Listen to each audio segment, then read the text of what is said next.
Most people remember the rider named Death because his name feels impossible to escape. But Revelation does something more disturbing than beginning with a grave. It makes death arrive late.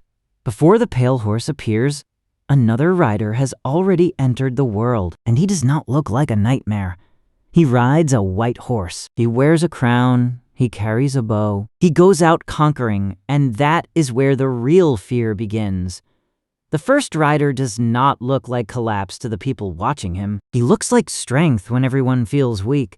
He looks like order when the streets feel unsafe. He looks like the kind of power frightened people might welcome before they realize what they have invited in. That is the first shock of Revelation 6. The danger does not always begin with terror. Sometimes it begins with relief. In the vision, the Lamb opens the sealed scroll, and one of the living creatures calls out. A horse answers from the edge of the unseen world, as if history itself has been summoned. The rider comes crowned, but the bow in his hand keeps the image from feeling innocent. The crown promises safety. The weapon quietly threatens anyone who refuses it. So imagine a city watching him arrive through the gate. People press into the street because they are tired of fear. Parents pull children close because they want one strong hand to end the chaos. Merchants stop arguing over prices because a crowned rider looks like control. For one dangerous moment, Conquest feels like protection. That is why the first horse is so easy to misunderstand. The rider does not burn the city down on the first day. He teaches the city to breathe differently. Men who once spoke freely now glance over their shoulders before speaking. Neighbors who once trusted each other begin measuring every word. Soldiers stand in the spaces where children used to play. The market still opens. The lamps still burn. The homes still look like homes. But something precious has been taken before anyone knows how to name it. Peace has become permission, and anything given as permission can be taken back. Then the second seal opens, and the illusion breaks. Another living creature calls, and a red horse moves forward with a power that should frighten every comfortable city. Revelation says this rider is allowed to remove peace from the earth. That line hurts because peace is not merely lost. It is taken. The same crowd that welcomed order now feels suspicion spreading through its own streets. Arguments sharpen into threats. Old friendships crack under pressure. Families begin listening for footsteps outside the door. The red horse does not only bring armies against armies, it turns ordinary people into enemies. Revelation says people slaughter one another, and the horror is not only the sword. The horror is trust dying before bodies fall. This is the second rider's terror. He exposes the cost of the first rider's promise. When peace depends on force, peace is already wounded. When fear holds a city together, fear can tear it apart. Now, the streets that cheered the crown hear blades being drawn. The city wanted safety. It receives violence. Then the third seal opens, and the suffering becomes quieter. The black horse does not need to charge through the gate with a sword. Its rider carries scales, and that small detail makes the scene colder. The next disaster looks like a marketplace that still pretends to be normal. A man brings his day's wage to the stall with fear already in his stomach. He is not asking for comfort. He is asking to feed the people waiting at home. The merchant weighs the grain carefully, and the carefulness makes it worse.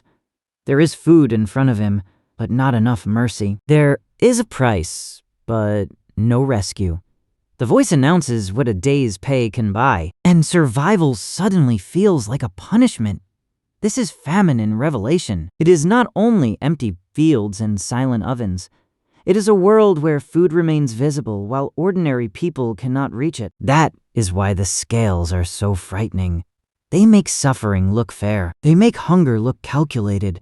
They make a father's panic look like a transaction. Some tables still have oil and wine. Some doors still close over full rooms. But outside, mothers divide bread thinner than hope. Children learn the sound of an empty bowl before they understand the word famine. By now, the pattern is impossible to miss. Conquest changed the city. War broke the city. Famine priced the city. And only then does the rider everyone remembers finally appear. The fourth seal opens, and the fourth living creature calls. A pale green horse comes forward, and the color itself feels like life draining from the world. The rider has a name, Death. Haze follows close behind, as if the grave has stopped waiting underground.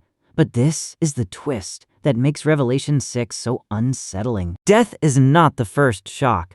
Death is the final witness. By the time the pale horse reaches the street, the road has already been prepared.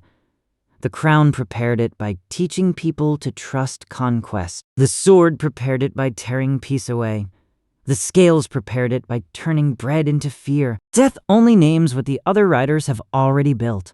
That is why the Four Horsemen are not just four separate terrors. They are a chain reaction. Revelation 6:8 makes the chain even clearer. It gathers sword, famine, pestilence, and wild beasts into one judgment pattern. That language reaches back into older biblical memory. Ezekiel spoke of sword, famine, wild animals, and pestilence. John is not inventing random horror for shock. He is compressing a known pattern of judgment into riders that move faster than any explanation. The image works because it feels like a story the world keeps repeating. Power arrives looking necessary. Peace disappears before people admit it is gone. Food becomes a test of who can survive. Then death steps forward and tells the truth everyone tried to avoid. Giuseppe This also protects the reading from a cheaper mistake. Revelation 6 is not asking viewers to chase every headline and name a rider. It does not name our politicians. It does not name our machines. It does not name our currencies, flags, or wars. The warning is older and more frightening than that. It asks what happens when people welcome control because chaos has made them desperate. It asks what happens when peace depends on the threat of violence. It asks what happens when the market can still function, while hungry people are crushed beneath it. And it shows the end of that road without pretending the end came from nowhere. That is why death comes last. He is not the opening threat. He is the exposure. Conquest can disguise itself as victory. War can excuse itself as necessity. Famine can hide behind prices and scales. Death cannot hide. The grave tells the truth about every promise that came before it. So the scariest horse may not be the pale one. The scariest horse may be the first, the one crowned enough to look trustworthy, the one armed enough to make trust dangerous, the one who enters before anyone believes the world is ending. Revelation trains the eye to look backward before it panics forward. By the time death is visible, the warning has already spoken. Watch the crown, watch the sword, watch the scales. The pale horse does not create the collapse. It reveals it. The Four Horsemen are not Revelation's monster list. They are Revelation's anatomy of a world falling apart. And the first wound is the one people most easily mistake for safety.